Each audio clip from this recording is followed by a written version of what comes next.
Hola, bienvenidos a Objetivo. Hoy despedimos la temporada y lo hacemos con un viaje muy largo, para muchos sin billete de vuelta, el de la huida. Hoy recorremos el camino que hicieron miles de exiliados aragoneses a Francia hace más de 80 años, después de una guerra, para en muchos casos enfrentarse a otra, la del nazismo. Nos lo cuentan supervivientes, historiadores y descendientes. Los hijos, los de la segunda generación, como decimos, tuvimos suerte de poder ir a la escuela francesa, de tener acceso a dos culturas, ¿no? No tenemos realmente una identidad francesa total, ni una identidad española, sino entre los dos. Por eso, precisamente, una de las razones por las cuales hicimos este centro, porque la historia del exilio no interesa a Francia, y hasta ahora no interesaba a España. En Francia hablan poco de la participación de los españoles, pero claro, es que en España no se habla nada, porque aquí tenemos un régimen dictatorial que hasta el año 75, son 30 años los que faltan, y se olvida completamente todo esto. Los exiliados quedan allí y cuando vienen a España, que ya es años después, pues tampoco vienen a alardear de sus gestas.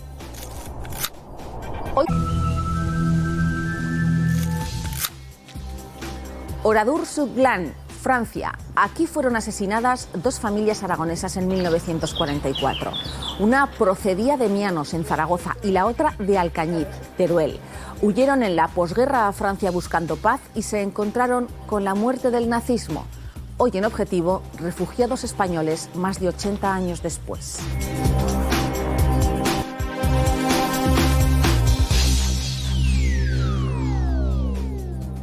Despedimos la temporada de Objetivo, volveremos en septiembre con nombres y apellidos que rescatamos del olvido. Ramona Domínguez, una vecina de Mianos, Zaragoza, fue noticia recientemente. Su nombre se incorporaba al listado de víctimas de la matanza en el pueblo francés de Oradour-sur-Glane.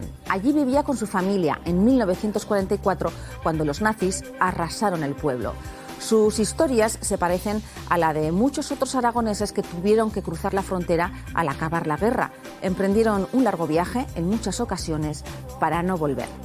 Hoy en Objetivo hacemos la distancia que nos lleva hasta ellos para recuperar el recuerdo de grandes historias, como la de Ramona, que seguimos desconociendo.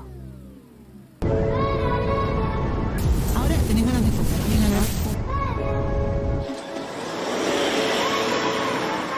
Buena carretera y coche cómodo, pero la distancia es la misma.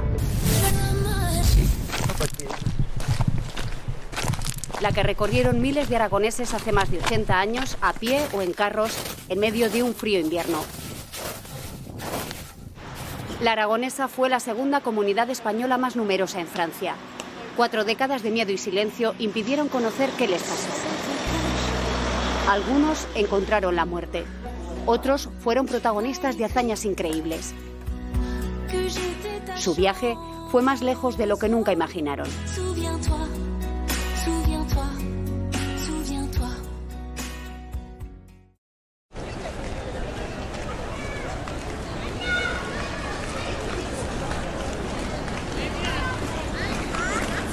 Era sábado, día de compras y de reparto del tabaco racionado.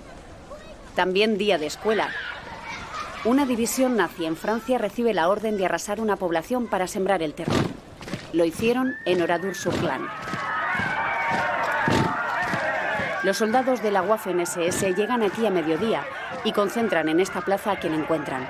643 personas. Las mujeres y niños son llevados a la iglesia.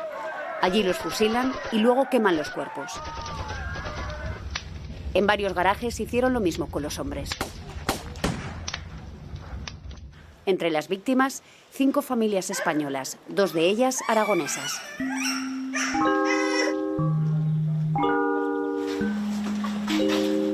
Ramona Domínguez, de 73 años, nacida en Mianos, Zaragoza, ha sido la última fotografía en llegar a esta galería de los rostros del Centro de Memoria de Oradour. El historiador barcelonés David Ferrer ha recuperado su nombre. Ramona falleció en Oradour junto a su hijo, el zaragozano Juan Téllez, de 45, su nuera Marina Domènech, de 29, y sus nietos Miquel, de 11, Armonía, de 7, y Gibert, de 1 año.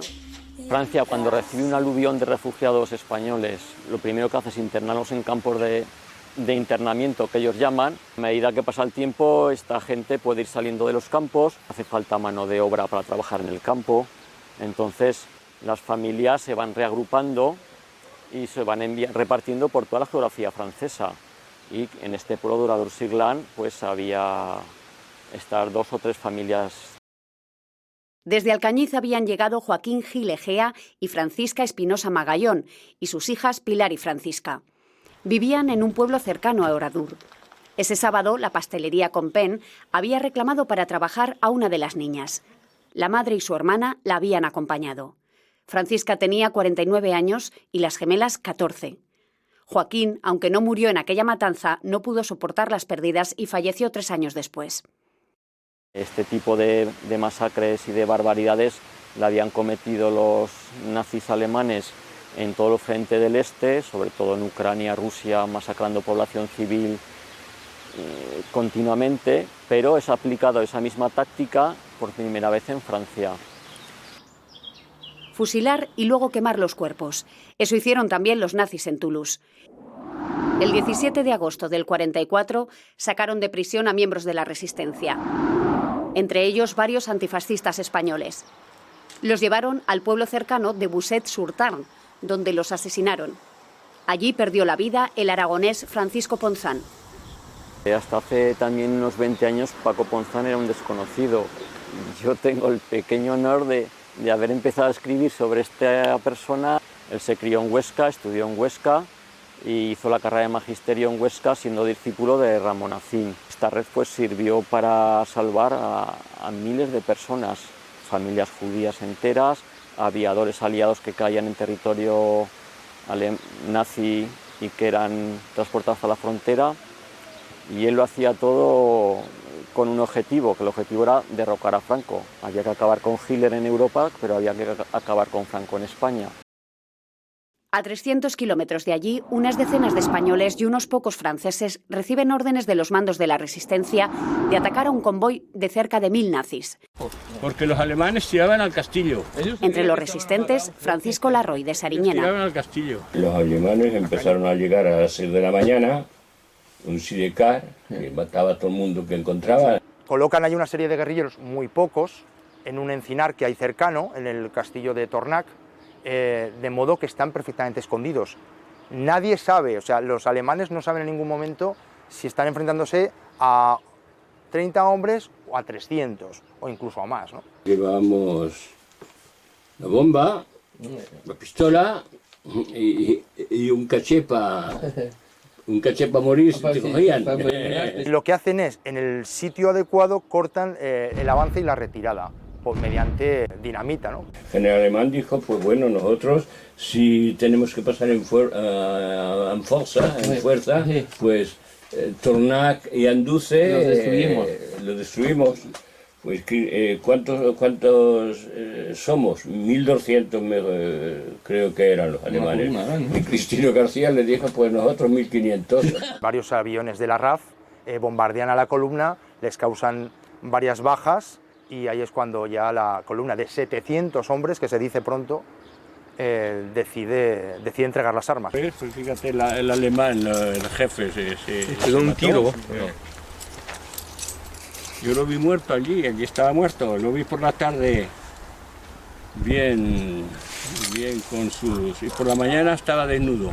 Ay, es con el uniforme, lo pelaron. Había mucha gente, la gente del pueblo, los viejos y todo, pues a robar. De la heroica hazaña de estos aragoneses no se había sabido absolutamente nada hasta hace 8 años. El historiador Amadeo Barceló descubrió por casualidad que 6 caspolinos, 2 de Sariñena y 1 de Calanda, fueron héroes de guerra.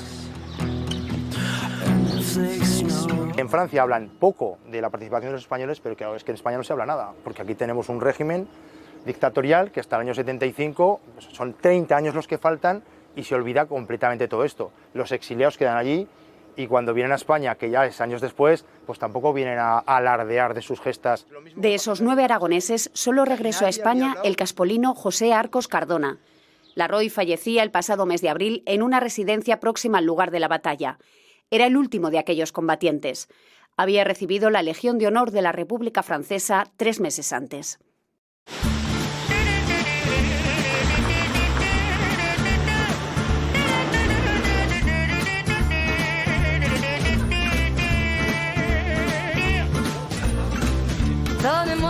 En Francia vivían a finales de los años 40, después de la Segunda Guerra Mundial, entre 125.000 y 180.000 refugiados españoles.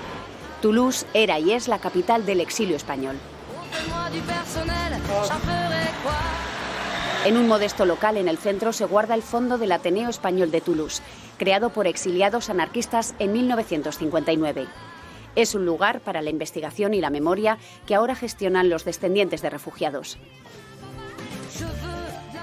Los hijos, los de la segunda generación, como decimos, tuvimos suerte de poder ir a la escuela francesa, de tener acceso a dos culturas, ¿no? No tenemos realmente una identidad francesa total, ni una identidad española, sino entre los dos. Por eso, precisamente, una de las razones por las cuales hicimos este centro, porque la historia del exilio no interesa a Francia, y hasta ahora no interesaba a España. Si a alguien le interesa son a los exiliados ellos mismos y somos nosotros los que tenemos que tomar en mano la historia y que no haya manipulación de esa historia.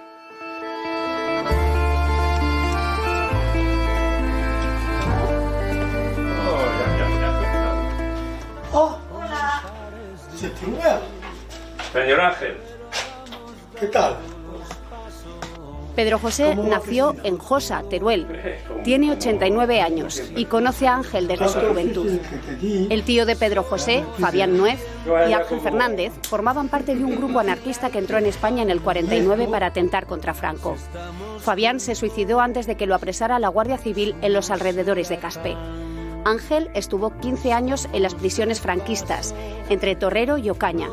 Solo él y otro compañero salvaron la vida. Pedro José y Ángel se reencontraron hace pocos años en Toulouse, en una conferencia sobre los maquis. Ambos han desarrollado la mayor parte de su vida en esta ciudad. Hay franceses que nos han tratado muy bien.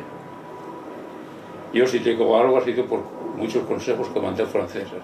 Y otros no, otros sale español, que me mandaban de paseo. Pues si encontrabas un trabajo prioritario era el que querían ellos. Hacíamos tantas cosas que no os podéis imaginar lo que hemos llegado a hacer y lo que hemos sufrido. Y sabíamos repartir las cosas. Cuando llegaba uno nuevo, pues nosotros teníamos mejor 2 camisas, no teníamos más.